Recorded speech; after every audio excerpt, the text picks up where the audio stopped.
ইরানের Islamic revolutionary guard corps, Hamas আর Hezbollah নেতাদের হত্যার প্রতিশোধ নিতে মঙ্গলবার ১৮০টিরও বেশি ব্যালিস্টিক ক্ষেপণাস্ত্র ছোড়ে তেহরান।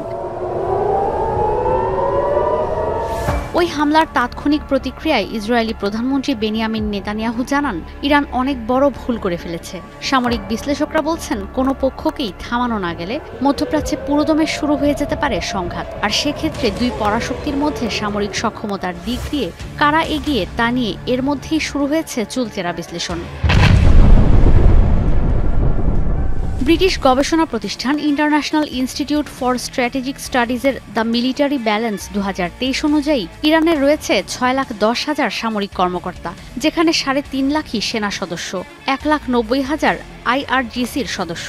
এর মধ্যে মজুদ সেনা সদস্য আছেন আরও ৩.৫ লাখ। বিশেষ কিছু ব্যতিক্রম ছাড়া দেশটিতে ১৮ বছরের বেশি বয়সী নাগরিকদের জন্য সেনাবাহিনীতে যোগদান বাধ্যতামূলক। অন্যদিকে ইসরায়েলের রয়েছে ১,৬৯,০০০ সেনা কর্মকর্তা, যাদের মধ্যে ১,২৬,০০০ সেনা সদস্য রয়েছে। মজুদ সেনা সদস্য রয়েছে ৪.৫ লাখের বেশি। ইসরায়েলের ১৮ বছরের বেশি বয়সী নারী ও পুরুষের জন্য সেনাবাহিনীতে যোগদান বাধ্যতামূলক।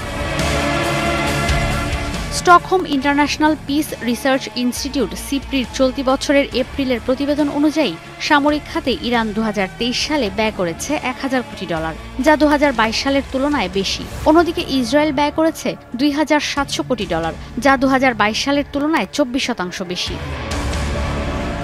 স্থল অভিযানের জন্য ইরানের রয়েছে প্রায় ১১,৫০০-এর বেশি ট্যাঙ্ক, ৬,৫০০-এর বেশি আর্টিলারি বন্দুক। অন্যদিকে ইসরায়েলের রয়েছে ৪০০ যুদ্ধযান, ৫ শতাধিক আর্টিলারি বন্দুক। ইরানের বিমান বাহিনীতে রয়েছে ৩ শতাধিক যুদ্ধবিমান, সেনাবাহিনীতে রয়েছে আরও ৫০টি। আলাদা করে আকাশযান রয়েছে আইআরজিসির। অন্যদিকে ইসরায়েলের কাছে যুদ্ধবিমান আর হেলিকপ্টার রয়েছে প্রায় ৪০০। ইরানের নৌবাহিনীতে রয়েছে ১৭টি কৌশলগত সাবমেরিন, ৬৮টি রণতরী। অন্যদিকে ইসরায়েলের রয়েছে মাত্র ৫টি সাবমেরিন ও ৪৯টি রণতরী। দ্য মিলিটারি ব্যালেন্স ২০২৩-এর তথ্য অনুযায়ী ইসরায়েলের আকাশ প্রতিরক্ষা ব্যবস্থায় রয়েছে আয়রন ডোম সিস্টেম। দাবি করা হয়, ইরানের ক্ষেপণাস্ত্রের বেশিরভাগই ভূপাতিত করেছে এই আয়রন ডোম। রাডার সম্বলিত এই সিস্টেম স্বল্প পাল্লার ক্ষেপণাস্ত্র ভূপাতিত করতে সক্ষম। এই সিস্টেমে থাকে ২০টি ক্ষেপণাস্ত্র। ইসরায়েলের বিভিন্ন স্থানে ছড়িয়ে আছে ১০টি আয়রন ডোমের ব্যাটারি। ডেভিড স্লিং আর অ্যারো সিস্টেম মাঝারি ও দূরপাল্লার ক্ষেপণাস্ত্র প্রতিরোধ করে।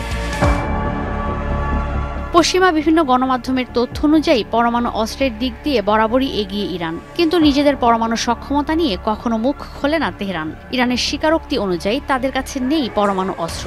তবে পরমাণু প্রকল্পগুলো আরও উন্নত করার পাশাপাশি বেশ কয়েকটি পরমাণু গবেষণা কেন্দ্র পরিচালনা করছে তেহরান। সর্বোচ্চ ধর্মীয় নেতা আয়াতুল্লাহ আল খামেনি ২০০০ সালে ধর্মীয় কারণে অস্ত্রের উৎপাদনই নিষিদ্ধ করে দিয়েছিলেন। তবে গেল মাসে নিজেদের পরমাণু নীতিমালায় পরিবর্তন আনার কথা জানায় তেহরান। অন্যদিকে মার্কিন সমরাষ্ট্র নিয়ন্ত্রণ সংস্থা বলছে, ইসরায়েলের ভান্ডারে রয়েছে ৯০টির মতো পরমাণু অস্ত্র। সংবাদ বিশ্লেষণে দেখা যায়, প্রায় সব ক্ষেত্রেই সমরাষ্ট্রের তেল আবিবের চেয়ে এগিয়ে তেহরান। এরপরও পশ্চিমাদের সমরাষ্ট্র সহযোগিতার কারণে কোনোভাবেই পিছু হটছে না ইসরায়েল। ঈশিতা ব্রহ্ম, এখন বিশ্ব।